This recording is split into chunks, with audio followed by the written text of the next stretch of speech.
Hello বন্ধুরা, তোমরা সবাই কেমন আছো? আমি তো ভালো আছি, আশা করছি তোমরাও সবাই ভালো আছো। Welcome back to my channel lotus.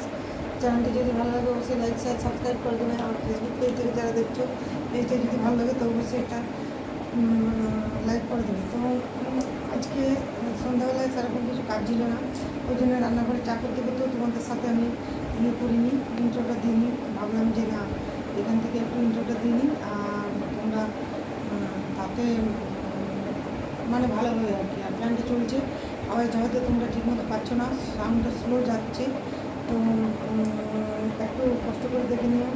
আর মোবাইলটা একটু প্রবলেমও হয়েছে। তো যাই হোক, আজ বেশিক্ষণ আর ইন্টার দেবো না, কারণ আজ বেশি পারবো না ইন্টার দিতে, তো মানে শরীরটা ভালো নেই। তো যাই হোক, আমি ভাবলাম যে না, একটু ইন্টারটা দিয়ে দিই, এই কারণে ক্যামেরাটা অন করলাম। তো তোমরা সবাই ভালো থেকো, সুস্থ থেকো। আর আমি সকাল থেকে কী করেছি ব্লগটা শেয়ার করেছি তোমাদের সাথে, তোমরা দেখতে থাকো। তো চলো, আজ সকাল থেকে কী করেছি দেখি।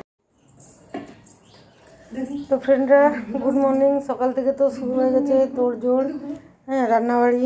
সানডে বলে কথা, আর পরশুর থেকে একটা জিনিস এনে রেখেছি, সেটা রান্না করবো, আর সেটা তোমাদের সাথে একটুখানি শেয়ার করবো যতটা পারি। এই যে কচুটা, কচু বলে আমি জানি না, কিন্তু এটা আমি শিলিগুড়িতে খেয়েছি, খুব ভালো লাগে। আর এখানে সবসময় এটা পাইনি, কিন্তু সেদিন পেলাম বলে একটু নিয়ে নিলাম। কারণ এটা ভাতে বাটা খেতে আমার খুব ভালো লাগে। প্রথমে তো আমার হাজব্যান্ড বলেছিল আমি খাবো না, তারপরে কিন্তু চেটে ভাত খেয়েছে, এবং আমার হাজব্যান্ড কোনোদিন দুবার ভাত নেয়নি, আজকে দুবার ভাত নিয়ে খেয়েছে। তো এই রেসিপিটা যারা করবেন তারা কিন্তু, যারা পছন্দ করেন তারা তো অবশ্যই হাঁড়িতে ডবল চাল নেবেন। দারুণ স্বাদের রেসিপি। আর কে বলছে মানে কচু আমরা খেতে অনেকে রান্না করে জানে না, নাহলে কচু না খারাপ জিনিস নাকি? কচু দারুণ স্বাদের জিনিস। আমার তো কচু খুব ফেভারিট, আমার ওই গাটি কচুও খুব ফেভারিট। তো চলো, আর বেশি বকবক না করে, welcome back to my channel lotus. তোমরা সবাই কেমন আছো? আমি তো ভালো আছি। আর যারা আমার ইউটিউব থেকে ভিডিওটি দেখছো, যদি ভালো লাগে তাহলে প্লিজ একটা লাইক দিয়ে ভিডিওটা শেয়ার করে দিও, আর চ্যানেলটাকে সাবস্ক্রাইব করে দিয়ে পাশে থাকো। আর যারা ফেসবুক থেকে দেখবে তারা পেজটাকে অবশ্যই ফলো করে দিয়ে লাইক করে দিও। তো চলো, এই কচুটাকে আগে আমি ঝিরিঝিরি করে কেটে নেবো, কেটে পরে তারপরে আমি কী প্রসেসে এটা রান্না করছি সেটা দেখতে গেলে পুরো ভিডিওটা তোমাদেরকে ওয়াচ করতে হবে। আর তোমরা যদি ভিডিওটা টেনে টেনে দেখো তাহলে তো কিছু করাই যাবে না, তাহলে তো তোমরা দেখতেই পাবে না আমি কচুটা কীভাবে রান্না করেছি। আর কচুটা খেতে যে কী স্বাদ হয়েছিল, তোমরা যদি কেউ এইভাবে এই কচুটা এইভাবে রান্না না করো, এইভাবে রান্না করে দেখবে, অনেকেই জানো আর অনেকেই জানো না, তো রান্না করে দেখবে আর কোনো তরকারি লাগবে না। তো চলো, এভাবে এটাকে কেটে নিই, কেটে বাকি অন্য সব কাজগুলো গুছিয়ে নিই, তারপরে এটা প্রসেসটা আমি শুরু করব।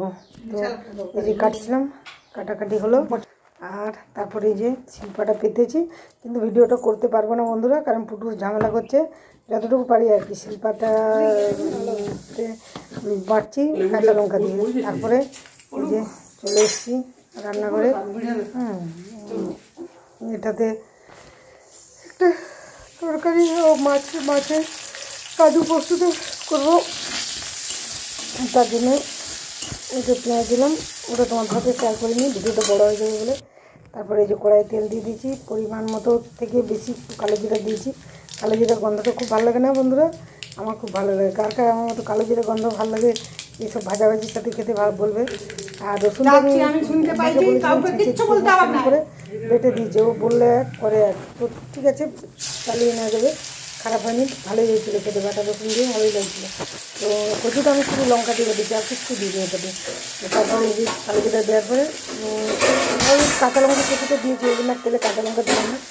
তারপরে এটাতে ভাজা ভাজা হয়ে গেলে পরে তারপরে কচুটা দেবো।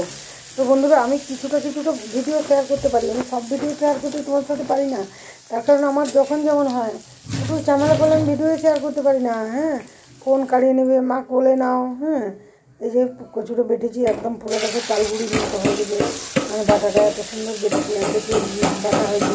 আমার চিন্তা করলে খুবই ভালো, কিন্তু চাহিদা স্যার এই জন্য খুব ভালো। এই যে এটা ভাজা ভাজা করবো, নুন দেবো, এটা কিছুটা ভাজা ভাজা হয়ে গেলে পরে নুন দেবো, তার কারণ হচ্ছে নাহলে এটা তো কমে যাবে, তখন আবার মানে নুনটা হয়ে যাবে, আমার হাজব্যান্ডের খেতে অসুবিধা হবে, আমার কিছু না। চলো, আমার কচু রান্নাটা কমপ্লিট। এই যে দেখো কেমন হয়েছে কচু রান্নাটা, দারুণ স্বাদটা হয়েছিল বন্ধু। আমার এখনও খেতে মন যাচ্ছে যখন আমি ভিডিওটা ভয়েস দিই। আমার মনে হচ্ছে এক থালা গরম ভাত আর এই কচু বাটাটাও কি দারুণ লাগবে। আর এই যে মাছের ইয়ে করেছিলাম রুই মাছের পোস্ত, তো সেটা দিয়ে আজকে আমি আবার ডাল করেছিলাম, করলা ভাজা করেছিলাম, আমি ওগুলো খাইনি, ওগুলো আমার হাজব্যান্ডকে দিয়েছি। তো যাই হোক, আমার আজকের ভিডিও এটুকুই। যদি ভিডিওটা ভালো লাগে অবশ্যই একটা লাইক দিয়ে শেয়ার করে পাশে থাকো।